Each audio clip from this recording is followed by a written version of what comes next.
Welcome to the Irish Pagan School podcast. Your hosts are authors and co-founders of the Irish Pagan School here in County Waterford, Ireland, Laura O'Brien and Jon O'Sullivan. Fáilte. Do you need permission to practice Irish paganism? Well, Daithí agus Fáilte. Hi, hello, and welcome. Jon O'Sullivan from the Irish Pagan School here. And we get a lot of emails, of course, as an education body focusing on Irish history, culture, heritage, mythology, folklore, and spirituality. But there's one particular type of email that does come up time and time again, and it's this particular type of diaspora dilemma, where the email generally opens with, either I have no Irish ancestry that I know of, I've not been able to trace my roots, or I've done like genetic testing, or I've been able to trace my family tree back to locations.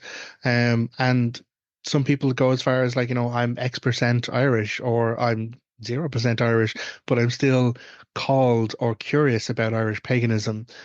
Can I learn it, or can I study this with you? And like, there's a lot of different things to talk about here, but to jump straight to an answer, the answer not hard to say, yes, of course you can.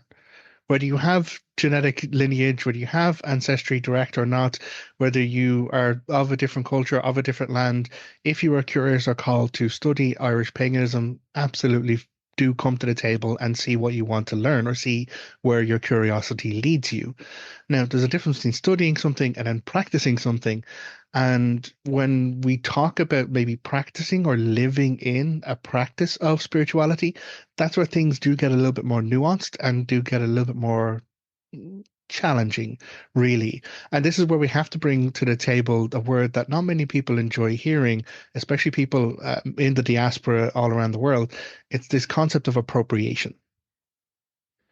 Essentially, appropriation can be easily defined as profiting at the expense or cost of or over native voices or teaching.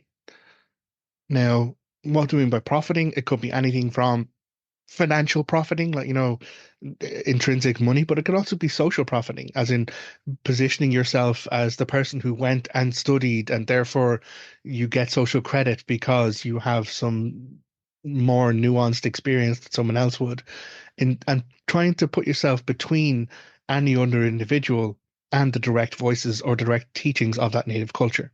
Now, I'm not out here saying that you have to listen to me and only me. Absolutely fucking not. I would say there are very, very, very talented, very, very informed, very connected Irish pagan practitioners on the island, some of which weren't born on the island but live here and have nativized and grown within our culture and embrace it within themselves.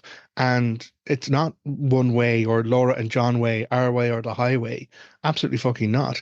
It is about approaching it respectfully and approaching it with curiosity and open-mindedness, but knowing that you're approaching a culture. Now, this is where there's that challenge, is like, well, is Irish and actually a culture? Yeah, it is. People may have fled Ireland a long time ago in the 1800s, may have emigrated out of Ireland in like the 1980s, 1990s. There are many, many reasons why people of Irish descent or Irish ancestry find themselves in other parts of the world. They probably brought aspects of their culture with them, but that doesn't mean they are 100% of the root culture, because the Irish culture has grown and changed within the landscape of Ireland itself. Now, that doesn't mean they're any better or worse than a native Irish person at all. But what I would say is, when you are looking to learn or to do things ethically and honorably, it is about going back to source culture. It is about going back and talking to native voices and native teachers wherever possible. That's why the Irish Pagan School isn't just all of John and Laura classes. It's other teachers too. It's other native Irish teachers who provide a whole wealth of experience and information to our community. Because that's what we want. We want everyone to be able to, share what they know with a global market space, so that anyone coming to this table to try and learn about Irish paganism will find a teacher that fits and connects for them. Because, not everyone is going to vibe with me, and that's totally fine too. But to kind of get back to this concept of appropriation, we do see it, unfortunately, time and time again, where people learn from native indigenous practices, and it's not even Irish, like, it's other cultures as well, other native practices, and then they set themselves up in business to teach what they were taught, even though they're not originally of that root culture or they don't give back energetically or in any way to that root culture. That's what we mean by profiting. Like if someone is functioning in the right relationship, if someone has learned from a mystical art from someone in some other culture and has received permission in teaching that and passing on that wisdom, and part of their right relationship with that source culture is giving back or directing people to source, then absolutely, I'm not speaking negatively against having that relationship and sharing the information. The appropriation as opposed to appreciation. That to me is appreciation. Someone appreciates a culture, appreciates a practice, or and they learn as much about it to do it for themselves, or they receive permission from source culture. And this is where that permission word does come in. And I do want to loop back to that, so stick with me. Um, it's a challenging area, but in some ways it's really not.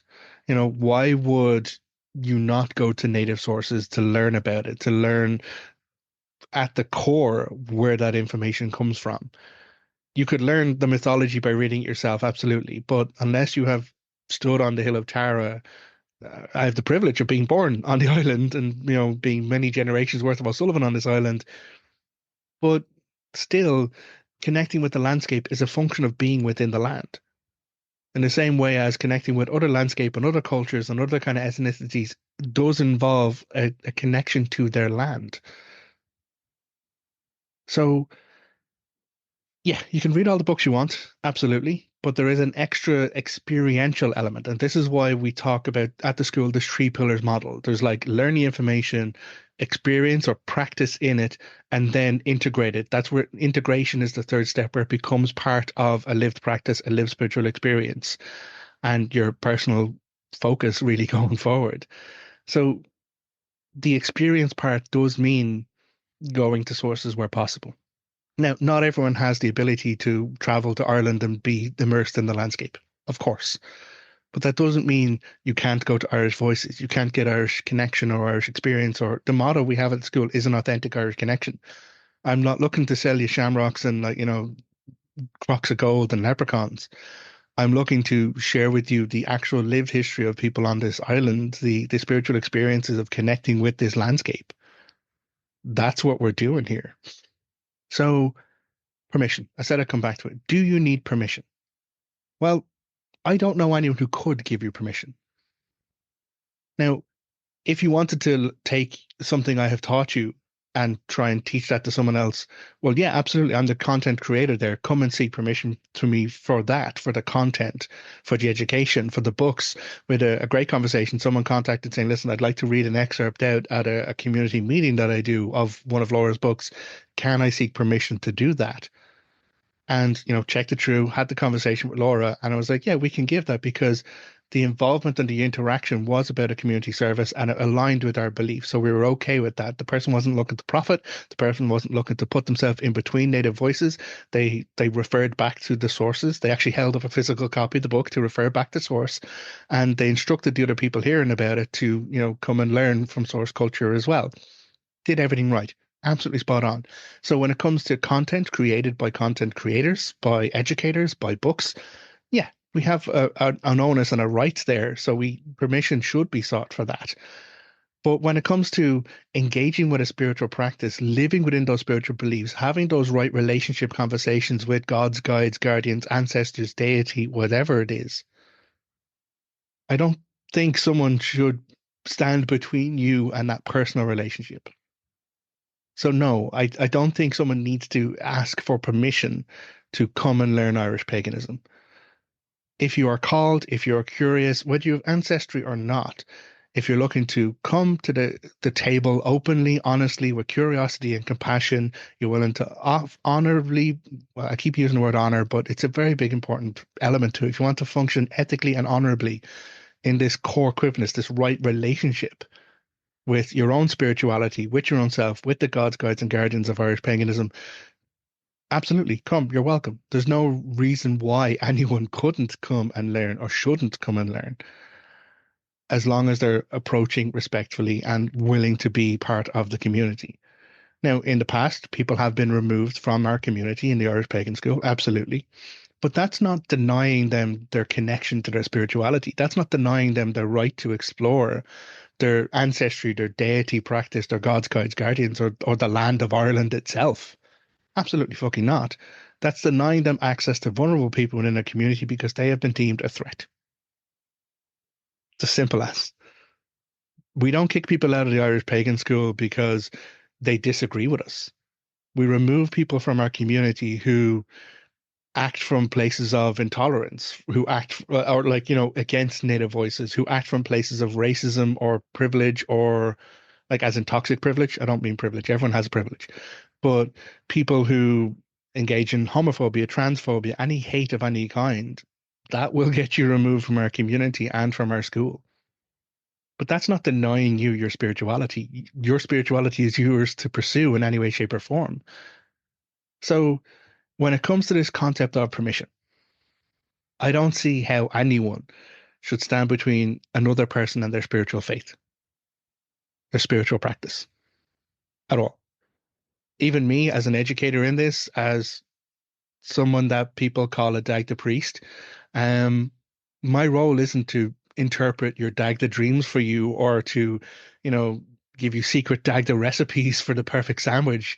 You know, I'm hoping he gives me those recipes eventually, but it's my role is to be a guide, is to be beside you on your journey and to point out, it's like, hey, there's this piece of information. Here's a way to experience that. And maybe once you've integrated that, hey, there's this other piece of information. We're guides. That's what a teacher is supposed to be. So again, permission? No, you don't have to have permission to practice Irish paganism. If you're looking to teach Irish paganism and you're not of native culture of the island itself, that might be a different conversation to be had. Because why would you put yourself between native voices and other people to learn from it, if that makes sense? But I'm not going to get around into it all over again. I could cycle back in.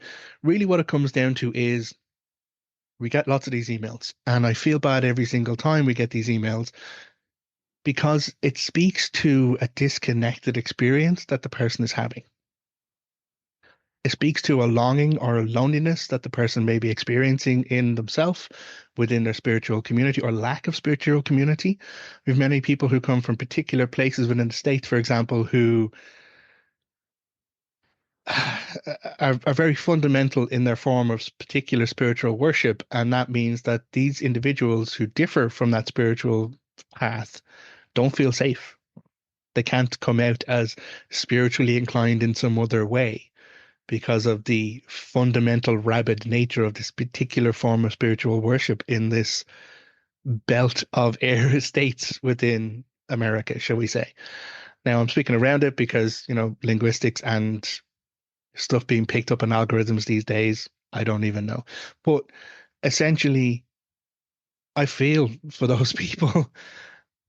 And that's why hopefully this video will be of use to. Hopefully this video will find, you wherever you happen to be, person of the diaspora, person with Irish heritage, not Irish heritage. You don't even have to have a drop of DNA in you because we acknowledge spiritual ancestry as well. We acknowledge the transmigration of spirit. So, who's to say that the energy in you now was not energy previously manifested in Ireland before?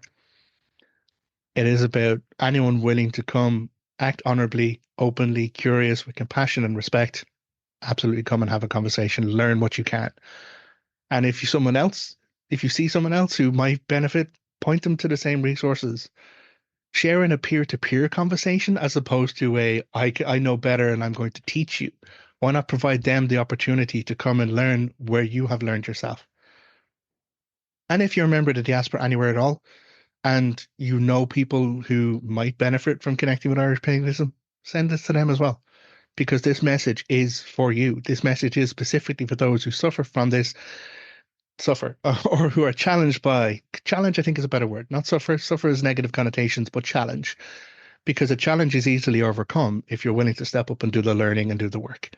So this particular diaspora dilemma or challenge, do you need permission? No, you don't need permission. But you don't have to take that from me either. Come and learn. See if it's for you. explore your spiritual aspect of your life, because we're more than just physical beings, emotional beings, and mental beings.